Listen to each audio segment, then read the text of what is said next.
তিন জায়গায় প্রয়োজনে মিথ্যা বলা যায়। এক নাম্বার, আপনার ওয়াইফকে খুশি করার জন্য, সে একটু এরকম না বলে একটু কৌশল করে বললে খুশি হবে, ওটা বলা যায়। দুই নাম্বার, জীবন মরণের ব্যাপার, জান বাঁচানোর জন্য একটু কৌশল করে ঘুরিয়ে বললেন, এটা জায়েজ। তিন নাম্বার, দুইজন ঝগড়া লাগছে তাদেরকে মিলিয়ে দেওয়ার জন্য কৌশল করে একটু মিথ্যা বলা, ঘুরিয়ে বলা যায়। দুইজনের মধ্যে দেখলেন যে সম্পর্ক খারাপ, একজনরে বললেন, ভাই সে তো ওই দিন আপনার ব্যাপারে অনেক প্রশংসা। কি আমার ব্যাপারে প্রশংসা? কি বললো? এই বললো আপনি নাকি এই করছেন ওই করছেন, অনেক প্রশংসা। লোকটার মন খুশি হয়ে যাবে তার ব্যাপারে, ঠিক কিনা?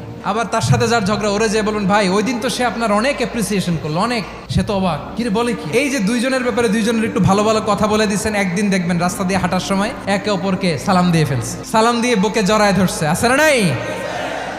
আবার মিলমিশ হয়ে গেছে। কিন্তু আমাদের স্বভাব হইলো, দুই প্রতিবেশী যদি একসাথে বসে একসাথে হাঁটে, দূর থেকে দেখলে আমাদের জলে, আছে না নাই? ঘটনা কি? এই দুইটার মধ্যে এত মিল কে? এই দুইটার মধ্যে গিরিঙ্গি লাগানো যায় কিভাবে?